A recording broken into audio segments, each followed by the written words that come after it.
Hello and welcome. My name is Sean Millerick, and this is Marlins After Dark because no team keeps you up late at night like the Miami Marlins. And of course, they've been keeping you. I've been having to correct myself all season. They've been keeping you awake on adrenaline. Marlins fresh off tonight a sweep of the Boston Red Sox, their first ever sweep of the Boston Red Sox. 14 games over 500, and the last time there were 14 games over 500, they won a World Series. So no big deal for the Marlins. But tonight, a little behind the scenes magic for me. I'm hitting the road next week for the holidays. So joining me tonight is Daniel Shoptaw of the C70 Cardinals account. And we're going to be talking Marlins-Cardinals. Kind of skipping over that Marlins-Braves series, which, I'll make this joke next week as well. But 100% of the time, the Marlins have won a championship.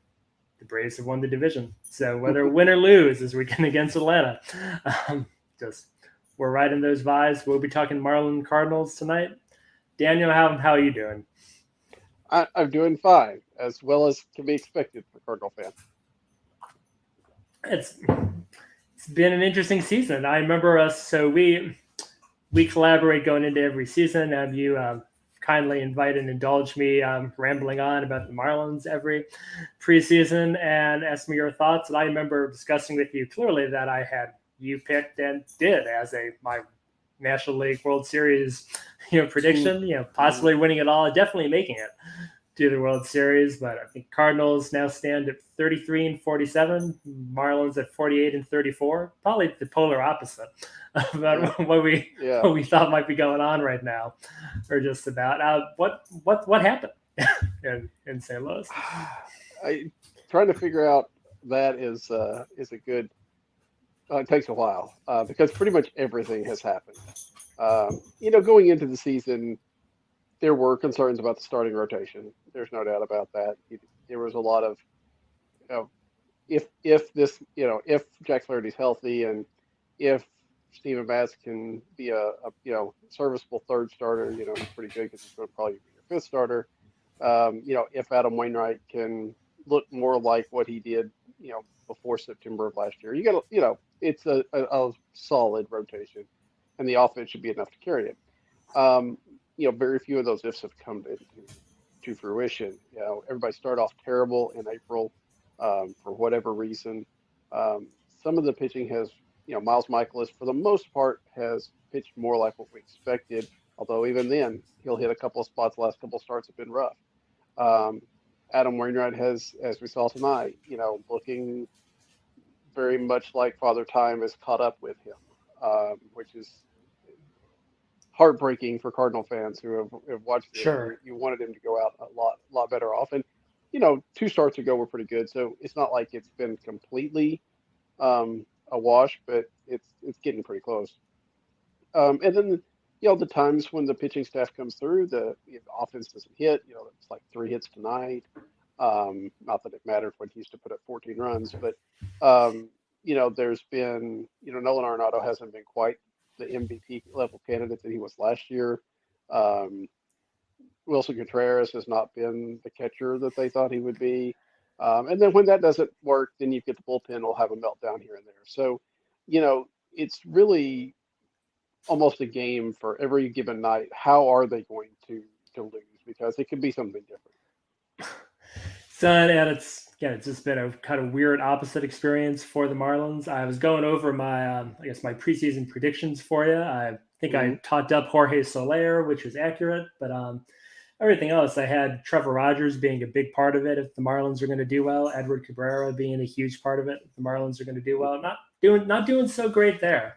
I think I boasted about Gene Segura as an offseason signing, and he's had some moments certainly the last couple of weeks, but overall by the analytics, he's been one of the worst players in the National League. But Luis Arias, that signing, that's worked out. A little bit. Just a little bit at the top of the leaderboard, voted the National League starting second baseman tonight. Second year in a row, the Marlins have had a starting second baseman voted in. So we're hoping that Arias gets to play in this game. Justin and make it in.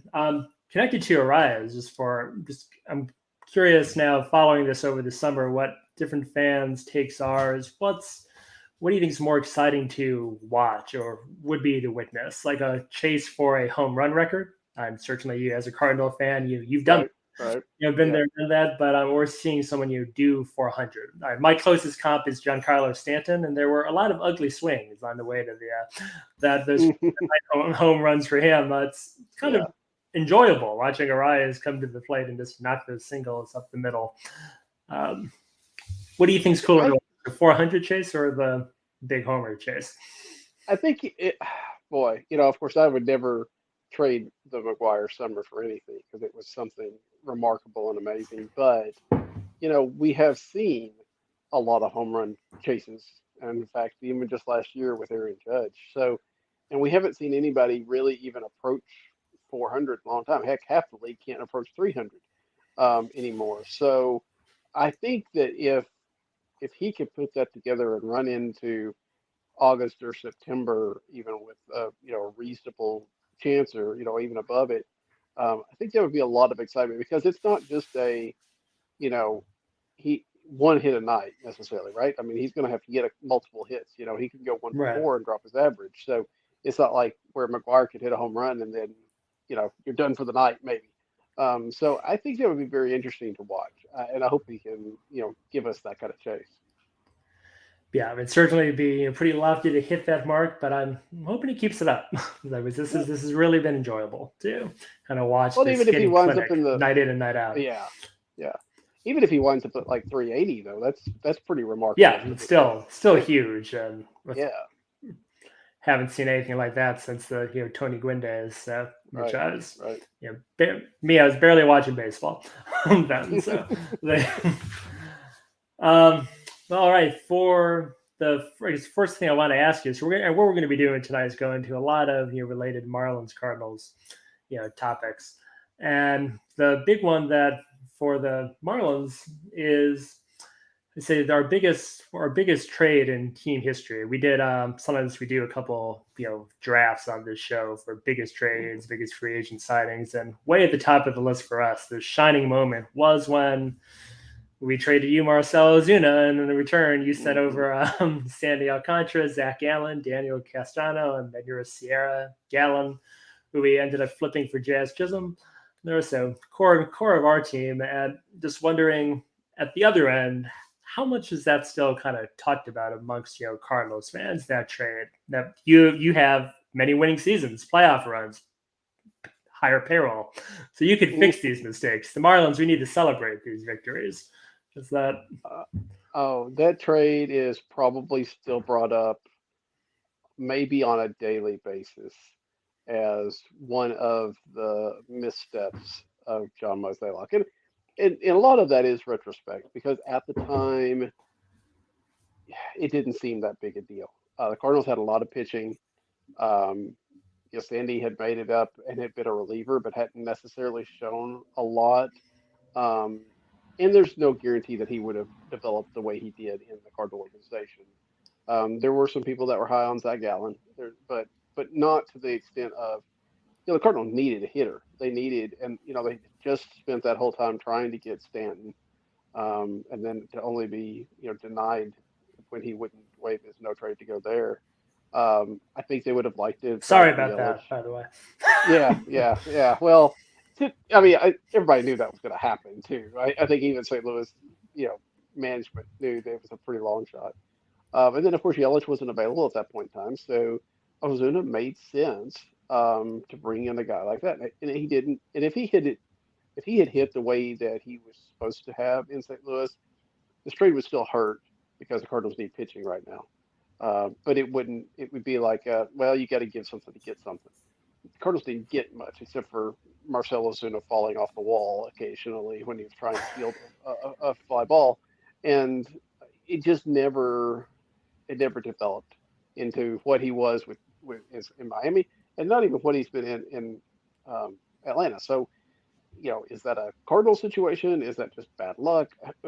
That's a different story. But when you see Alcantara go on to win the Cy Young, when you see Gallen possibly win the Cy Young this year, and you're looking at a rotation of people that are having 4.5 ERAs, you start thinking, man, it'd been really nice if they had just kept that deal.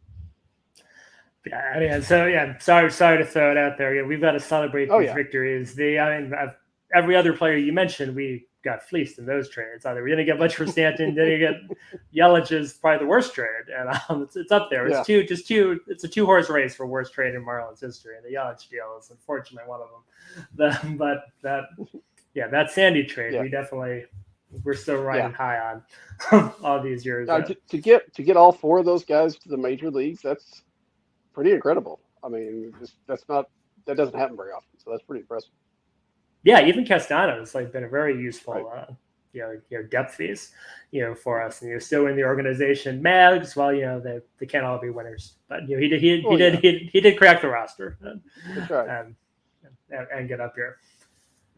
Well, another related Marlins-Cardinals, and this one flips to, and we were kidding about this before we started recording, the deepest fear of all Marlins fans right now is this big brother sense I don't quite understand, but also totally understand as a Marlins fan, is that seeing the success of Skip Schumacher right now, who looks like it should be a runaway, in my opinion, for a Manager of the Year winner. I guess it's going to be between him and Arizona's skipper for who pulls it down. But if we won the season series, so I think it goes to Skip. But there was probably a moment, it seems, that since he has his Cardinals ties, spent some years coaching with you, playing with you, the fear on Marlins Twitter and amongst Marlins fans is that you guys are just going to kick Ali Marmol to the curb, and you're going to come in, throw a big bag of money on the table, and somehow steal Skip Schumacher. So it's being demanded if we, I guess, give him a forever contract, or right off the back, and keep this from happening. Is that something that's really happening, or are the wheels already in motion? This is really the first I've heard of it. That was very interesting to see. That is not something. Now, there's no doubt that there's been some talk about whether the loss of Skip Schumacher is part of what's going on, because there is a little bit of dysfunction, or it feels like there has been in the clubhouse. So whether that is Schumacher not being there anymore, you don't have Albert Pujols and Yadier Molina like you did last year to help Ollie Marmol, who's a young guy. He's had some experience in the minor leagues managing, but is now second-year manager. But the Cardinals are a organization that has been typically very loath to fire managers. And the fact that this is the third manager in 5 years in Marmol really indicates that I don't think Marmol's going anywhere. I know that the record is bad, and if worst comes to worst next year, you're having the same type of thing, then yeah, maybe. But the front office still likes him. The players seem to like him. Okay. Except for maybe Tyler O'Neill, but that's a different story. And he's doing what the front office wants to do, right? I mean, that's what a lot of these managers are now. It's just a conduit for the front office. So the odds are that even if they fired Ollie Marmol, they would bring somebody in that followed the same kind of procedures or same kind of philosophy. If the Cardinals were going to go get somebody, I would like to think. I don't believe I can see that with Skip. I mean, it makes sense because they are an organization that seems to really like to stay in house to some degree. To people that have experience, they brought in Skip to be the bench coach last year, in part I think because one, he was a rising manager type, but also because he was part of the organization. He had been there. So as much as I would like to see them go outside of the organization at times or two, because I think they need some new voices at times. I don't know if they would, but I also think they would probably just, promote from within rather than trying to go out and steal somebody else's manager. Okay, so no master plan at the moment. All right, that's not that I'm aware of. All right, good. So people can rest easy. That's great. We love them down here. It just seems like every press conference, it's like, it's just radiates intelligence and thoughtfulness and compassion, about the game. It's really been a treat to watch, and just a magic touch. It's been the last couple years, and while Don Mattingly is certainly a Hall of Fame caliber human being, Hall of Fame caliber baseball mind. It just seemed that a lot of decisions were questioned. There was definitely time for a different voice there, and Skip's message seems to be radiating Yeah. throughout that clubhouse, and has done no wrong with things like bullpen management or roster decision to date. So we really don't want to lose him. So hopefully that extension comes in and he's not poached. Hopefully so. Yeah.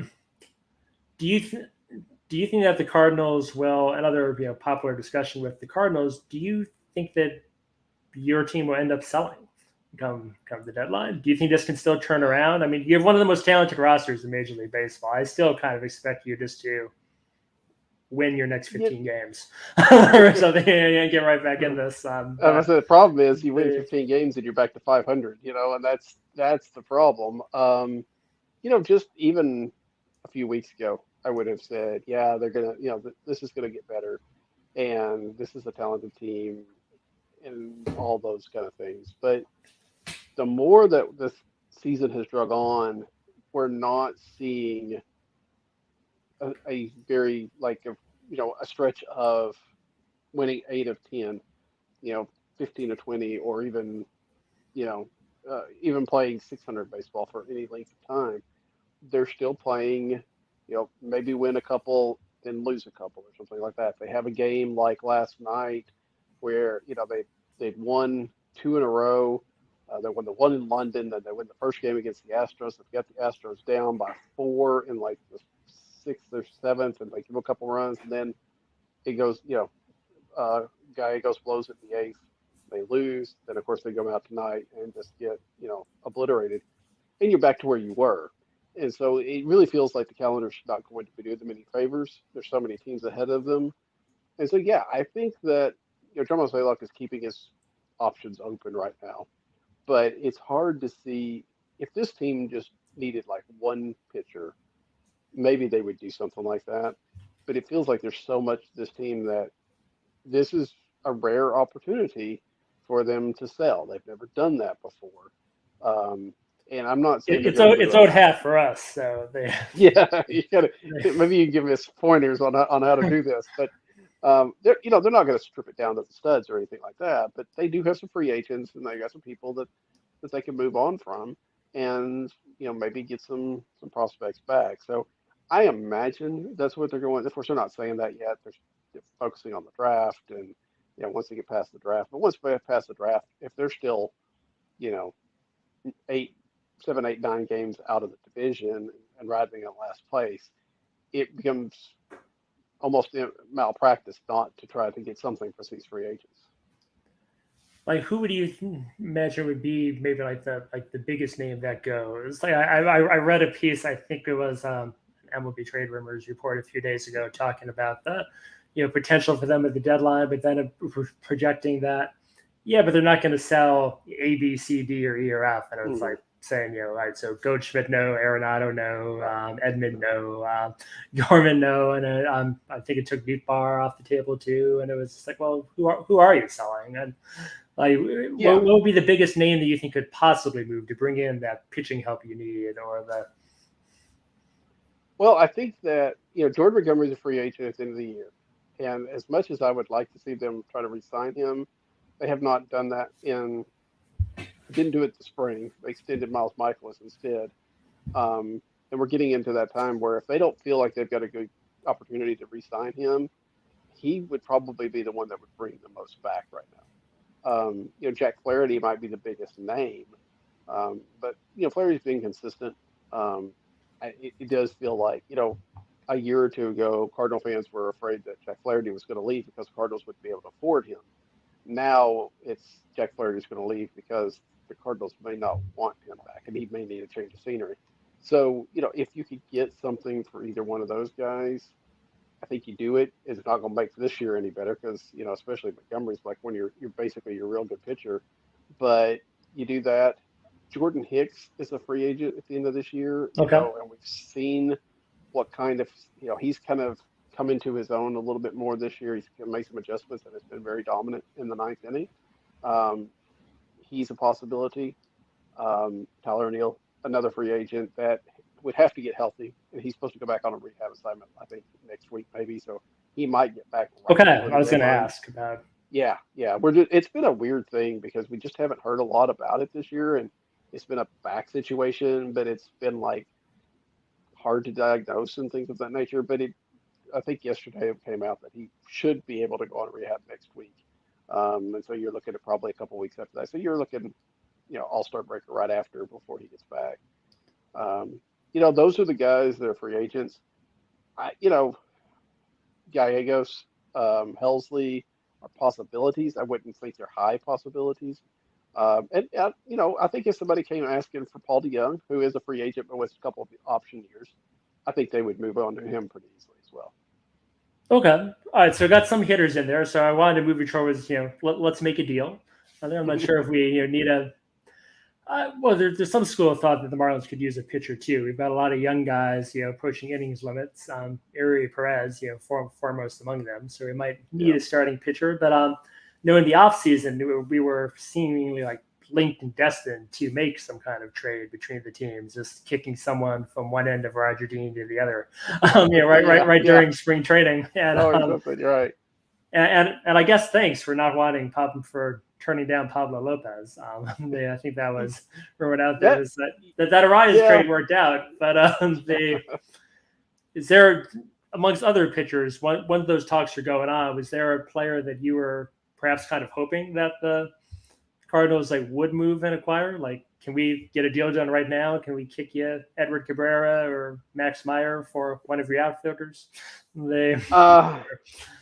Outfield has been a problem for the Cardinals this year because they were supposed to be so deep, and now all of a sudden that Tommy Edmonds plays center field. So it's weird. But there are players, Juan Yepez, who can play some outfield, although not necessarily where you want him to be.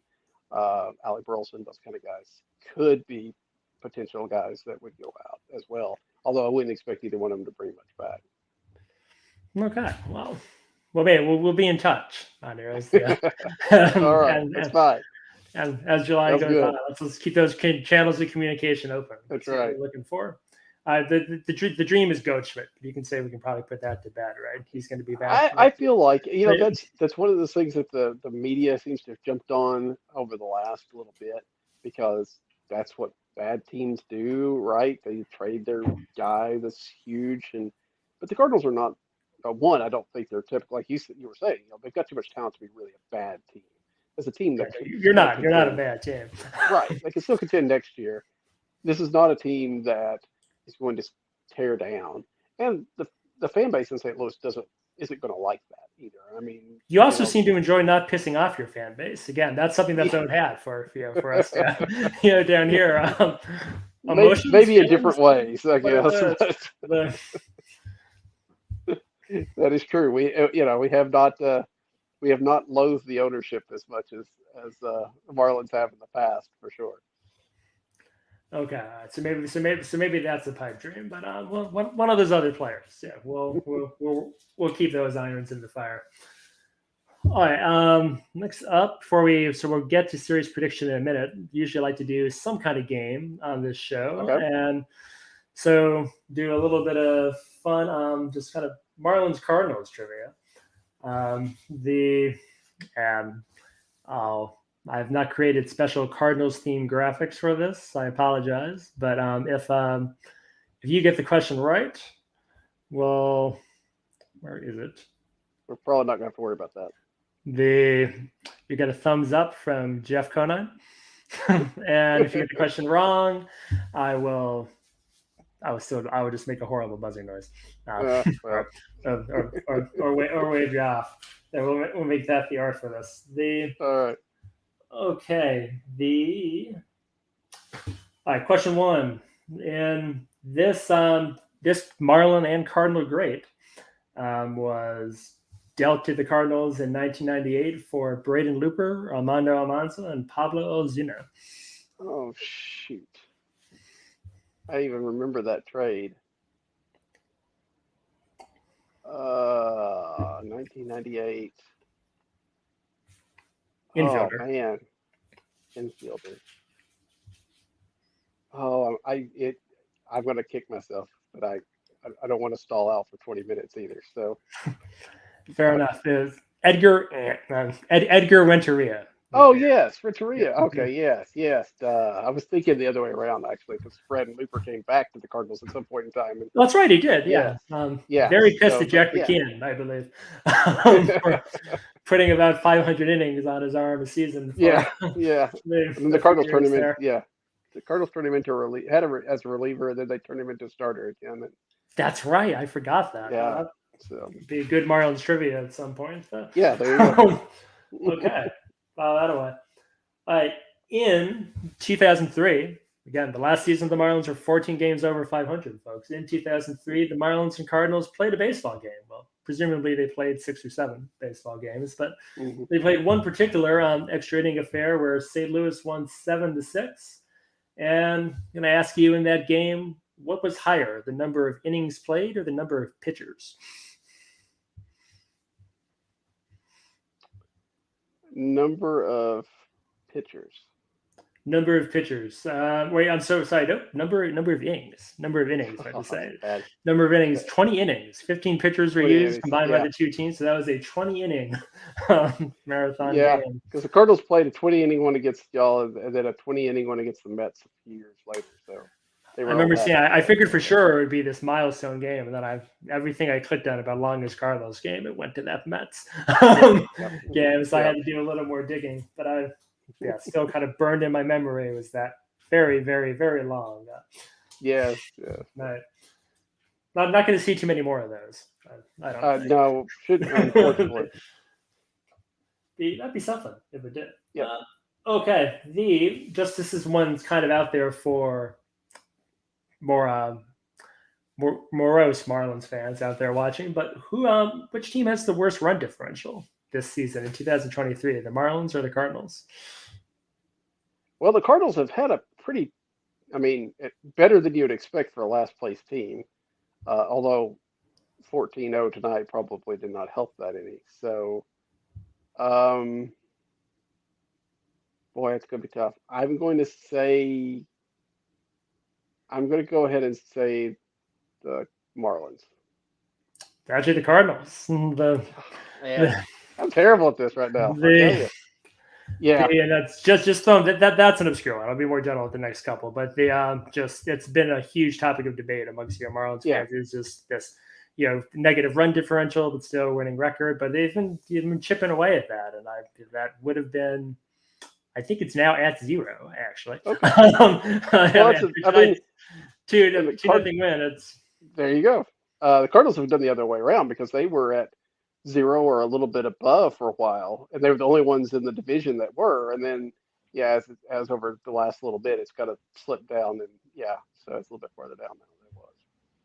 So I think all Marlins fans watching would agree that again a much more talented lineup and roster overall in St. Louis, but there's other things going on that go into the results.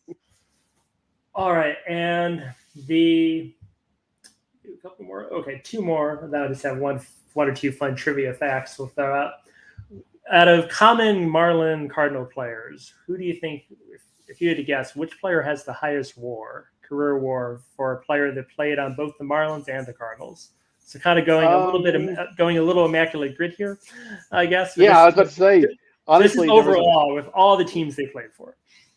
I would say, because this name just came up because of Immaculate Grid, I'm going to say Todd Zeile. Ooh, I did not check him. Let me look really quick. You might be right. I went through all the names that I thought of looking up. He was a much better player than I remembered. I always give him credit. And he stuck around a long time too. But no, it is not Todd Zeile. But okay, 19 career WAR for Todd Zeile. It is Bobby Bonilla. Oh, Bobby Bonilla, who's had one year in St. Louis. I think he finished his career with you guys. And he did, and honestly, that's the legend of Bobby Bonilla in St. Louis is that he got hurt in spring training that year, which allowed the Cardinals to put a young rookie named Albert Pujols on the roster. That worked out okay for you? He did okay for a little bit. Yeah, I know. Right. But not sure what happened to him recently, but but yeah, Bonilla then came back and didn't play a lot. But yeah, that's interesting. I forget about Bonilla down there. Of course, I think about him as a Pirate and a Met too. But yeah, he had some time down there. Yeah, I was stunned to see that. I thought for sure it would be Renneria too. Then, Hmm. but no, 30.2 career Huh. award. Wow. From Wow. him in his Yeah, career, I didn't think he was that good for that long. But those Pirate seasons really beefed him up. they were. Him and Early Bonds on. were huge. Yeah. So, All right, and then lastly, a little tongue in cheek here. What Marlins starting pitcher was criminally robbed of the Cy Young Award in 2005 by Chris Carpenter? That was that Don Trail?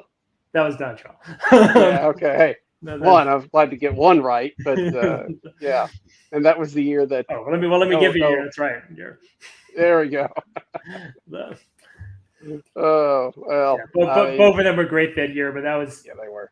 yeah, that was it still stings a little bit down here. It stings a little less now that Sandy finally got his Cy Young Award, but the Hmm. Marlins had a lot of close calls. That was probably the closest. Kevin Brown and Yeah. Smoltz in '96 Yeah. too was another big one. But okay. Yep. One question I didn't throw out, but we'll kind of save this for last but not least, just series prediction for this actual 4-game set that the Marlins will be playing next week, running through the 4th of July. The last time the Marlins had a winning record against the Cardinals was 2016. So Oh, it's been a while. You guys perpetually kill us. I think the Marlins have only won 2 of the last 12 regular season games against the Cardinals. I don't wow. really remember beating you in the spring this year. No, I don't remember this year. I know. Well, this year, Cardinals were spring training champions this year, which is why you never Yes, want to be the spring training champions. fair enough. The, so going into this series, what are your predictions for this? I mean, it's really hard to predict the Cardinals to do much of anything right now, honestly. And then with the Marlins playing well, um, I am, I would, if they come out of it with a split, I think would be probably about the best we could expect for. I haven't looked at the pitching matchups for sure. There's some question. I think Adam Wainwright would be up in that series next, and there's after tonight, there's some questions of, will he make that next start, or will they find an injury and put him on the injured list? Um, but even so, um, the pitching's just not there. So, um, that being said, like you said, I know the Cardinals have had some times where they've struggled and played Miami and done all right. So I'll go with the split and hope that happens. I'm going to go with split as well. I'll be now. If the Marlins sweep the Braves this weekend, folks, assume that I retroactively changed my mind, and the Marlins they're never losing again. They're going to challenge the Yankees and the Mariners for winning record marks. But I'm 4-game series. I pretty much always pick a split, unless it's Yeah. we have to be against a much less talented team for me to feel comfortable with that. And I will throw out to you. So I did look ahead at the pitching matchups for this. You Mhm. should be assuming the Marlins follow the plan that they're purported to follow with Eury Perez. And so his last start until after the All-Star break will theoretically be Saturday.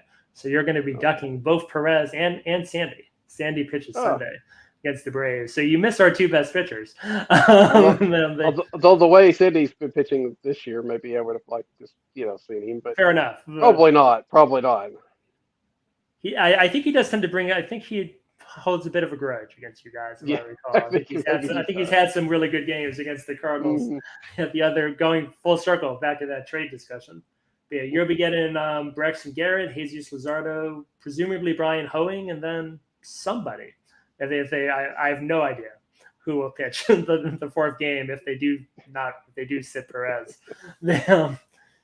Possibly Johnny Cueto, which would be you can have a home run Uh, derby. Um, of course, Johnny Cueto has history with the Cardinals from his time in Cincinnati, in the big brawl of 2010, where he started the Yadier Molina brawl that What happened? wound up ending Jason LaRue's career.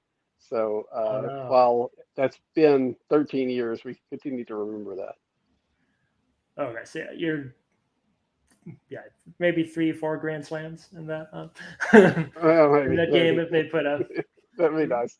I don't think the Marlins will let Cueto pitch it, but I'll go with the split as well because you're missing Sandy and Uri, so I think your bats will get to wake up a little bit, and you always seem to do well in the fourth, and always seem to do well against the Marlins. I think the 4th of July game is a noon game, if I'm not mistaken. Maybe. And in Miami too. And I feel like that would make more sense in St. Louis. I've actually been to a Marlins-Cardinals game on the 4th of July. Really? In Busch Stadium. Yeah, I came out wow. there. I'm checking off. I've 23 stadiums down, 7 to go. Nice. Been to Busch a few times. I used to live in Illinois, so it was easy to hop over. But okay, any other thoughts with if we should watch for in this series, expectations? I mean, if you're just watching this, I mean, who's playing well right now on offense? Who should we be, aside from Goldschmidt and Arenado, who should the Marlins really be worried about? Goldschmidt's big. Nootbaar's been back, and I feel like he's still kind of one to watch. Although he hasn't necessarily been hitting for power. Brendan Donovan has been hot as of late. And of course Jordan Walker. I mean, that's who if you're just a casual fan probably turning in, you want to watch Jordan Walker because, a rookie that's, he's probably with his time in Memphis, maybe not going to win the Rookie of the Year. But he's got a 17-game hitting streak going right now, which ties him with Albert Pujols for, I think, longest rookie one in the Cardinal history. Interesting. He had a 13 or 14 one to start his career. So, he's been consistently getting hits and he's got a little bit more power to it. So, yeah, I think if you're just casually watching somebody that's not one of the big stars, you're probably looking at Jordan Walker. Definitely looking forward to see him. Yeah, it does seem like Corbin Carroll's got this award on lockdown. Although I think he did see he left tonight's game, so that would be that would be unfortunate. But would open it back up. But yeah, we've been saying the same thing with Eury Perez as far as not having the whole season on the roster. So kind of. I think a lot of hot rookies in baseball this season, but I think they all have probably ceded the floor to presuming help Corbin Carroll, who was probably they're there since opening day. All right, well, Daniel, thanks for doing this. This is great talking baseball. It's been fun every off season talking baseball with you. So thanks for coming on. Well, thanks for having me. Go ahead. Oh no! I was going to say, if anything you wanted to promote, anything coming up on your site or other stuff you're doing. Boy, I have. Honestly, I have stopped. I haven't, not intentionally, but I haven't written in a long time. But I do have the podcasts, Meet Me Usual and Gateway to Baseball Heaven, and follow me at C70, and that's usually where I'm throwing my crazy stuff out at. All right, we well worth the read, and seen some good Star Wars stuff out there from you as well. When I can throw it out there. That's right. Yeah, so a lot of good baseball entertainment out there. So, all right, well, thanks for coming on. And so for Daniel, for me, this is Marlins After Dark, and except for next week, go Cards and go Fish. Good night, everyone.